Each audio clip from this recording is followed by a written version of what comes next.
Hey guys, welcome to the 20th part of my series previewing the 2020-21 NBA season, and today we're talking about the New York Knicks.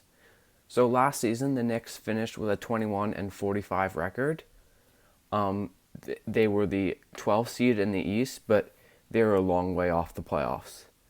So this offseason, the Knicks drafted Obi Toppin and Emmanuel Quickly, and then they lost a lot of players to free agency, but no one major since they don't have any major players. And then they added Austin Rivers, Nerlens Noel, Alec Burks, and a few other guys. But maybe the biggest change they made this offseason was the hiring of coach Tom Thibodeau. Of course, we know Tibbs really prioritizes defense and playing hard and that sort of thing. So we'll see what sort of changes to the Knicks that leads. So if we look at projected starting lineup, this could vary, but I think, and it's really tough since they have a lot of guys, but I think it could be Alfred Payton, Alec Burks, R.J. Barrett, Obi Toppin, and Mitchell Robinson. So Alfred Payton, last season, he averaged 10 points, 5 rebounds, and 7 assists. He's a decent playmaker and defender. And of course, he had a lot of potential when he was drafted. Hasn't quite panned out, but he's still a decent playmaker. Just the thing with him is he's not a good shooter and he doesn't space the floor. So I wonder how long he'll be in the starting lineup and how beneficial to the team he is. And they have Alec Burks, who I don't know if you guys probably don't know this, but last season he averaged 15 points a game. Obviously, some of that was just him being on the Warriors where it didn't really matter. But he is a very good shooter. Doesn't do much else apart from that. But this Knicks team needs spacing, and I think he'll be a good shooter for them. And I like the signing because their young guys really need shooting around them. And maybe one of their young guys, or maybe the chief young guy, is R.J. Barrett.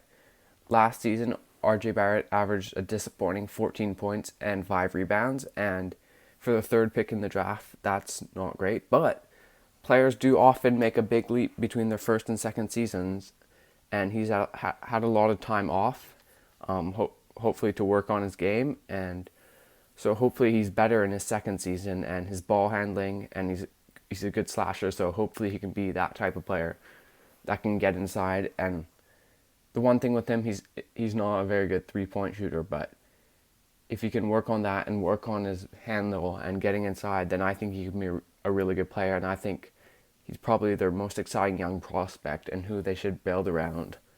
So that's why I like the acquisition of Burks for the spacing for RJ, and I'm really rooting for RJ to have a good second season. And then they also drafted Obi Toppin with the 8th overall pick this season. Obviously, it's always hard to gauge how good a player will be out of college, but Obi's a bit older, so I'm expecting him to make an instant impact. He seems like a really good offensive player, just in transition, catching lobs, getting dunks, a bit of a post game, can maybe spread the floor a bit, so that's very, very exciting, especially with a player like RJ Barrett.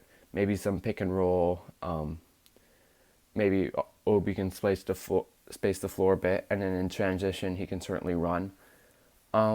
He's not a very good defender though, so, well, that's actually an understatement. He's a terrible defender. Just seems very stiff and not very mobile and can't really move his feet. He's a power forward, but maybe he's more suited to guard centers, but maybe he's not physical enough to guard centers, so I'm a bit worried about his defense. But with a coach like Tom Thibodeau, either Tibbs is going to improve his defense and Obi's going to improve his defense, or he's just not going to play. So hopefully for everyone, he can really improve his defense, because if he's on the floor, I think he's going to be a really exciting offensive player. And they have Mitchell Robinson, who averaged 10 points and 7 rebounds in 23 minutes last season, and he's a good shot blocker, and he's good at scoring inside. He almost always leads the NBA in field goal percentage in the paint. So it's just like the classic center stuff. Like, he's very athletic, so catching lobs and dunking and that sort of thing. But there's a reason he only played 23 minutes, and it's not because of the overwhelming talent on this Knicks roster. It's because he fouls way too much. yeah, just, you can't, if you keep fouling, you can't be on the floor, and he just can't stay on the floor. So hopefully under Tibbs, he can be a bit more disciplined and foul less and play 30 minutes a game, and we can really see how good he is and what he really is. Because I'm really excited about this Knicks young nucleus of R.J. Barrett, Obi Toppin, and Mitchell Robinson, and I think those are three players that can be starting on a playoff team in the future, and they just need to find some pieces around them. Because at least this year, this offseason, the Knicks didn't go pay Gordon Hayward a max contract, and it looks like they're kind of building around their young core, and I really like to see that because though it's not a great young core and they don't have really the guy, but add a couple more players to this mix and they could maybe be a good team in the future with improvements from their young guys. Off the bench, I mean, they're a rebuilding team, but they have Frank Ntilikina, who I've kind of given up on. I mean, he's a good defender, but just everything else, like offensively and the shooting, and around guys like RJ and Obi and Mitch, you need spacing. They also have Emmanuel Quickly. Again, it's hard to gauge how good rookies are, but he's looked exciting in the preseason, which means absolutely nothing.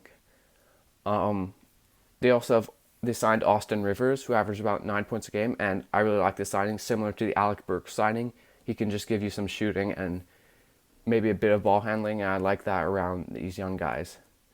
They also have Kevin Knox, again a player I've kind of given up on, averaged 6 points a game. I mean, you never know, but I I think this ship has kind of sailed. And then they have maybe their best player in Julius Randle. I just think he'll be coming off the bench because you can't have him and Obi and Mitch playing, and I really hope they prioritize playing the young guys because there's no way they're making the playoffs. Last season, Randle averaged almost 20 and 10, but I feel like they're kind of empty stats. Like they don't really do anything for your team, and he's not a floor spacer. He's not a good defender. He just doesn't fit with the young guys. So his contract's up at the end of the season. If they can get anything for him in a trade, which I doubt they could, they should do that. But if not, just let his contract run out, give him a little six-man role this season, and just let the young guys play. And then they have Nerlens Noel. He's averaged about 7 points and 5 rebounds last season. He's just your standard backup center, and he'll be able to fill in when Mitch fouls out. But just a solid pickup there. So some of the positives is they have not just wasted their cap space on overpaying veteran players when they're not going to be successful short term, and they're kind of putting the faith in the young guys, it feels, in RJ, Obi, and Mitch, and I really hope they continue to do that. I also like that they've picked up some shooters in Alec Burks and Austin Rivers to play around these guys, and hopefully those guys get heavy minutes instead of players that can't shoot, like Julius Randle and Alfred Payton. And then they have Tibbs coaching, so maybe his styles with this defense and discipline will make this team better, and the young guys will really respond to his style and play better. Some of the negatives is, they're just not a very good team. Like, they just don't have the talent yet. Hopefully the young guys can progress, but they're just not going to be good this season, and that's okay because they're rebuilding. So I think they'll be about 13th, 14th in the East, but I'm actually kind of excited about the future for them. I'm excited that they haven't messed it up and that they have guys like RJ Barrett. I'm expecting a jump in his second year. Obi Toppin, I think, will be a good player, and Mitchell Robinson, hopefully he can solve the fouling. So not going to be good this year, probably not going to be good next year, but I like their young talent. Anyways, thanks for watching, guys.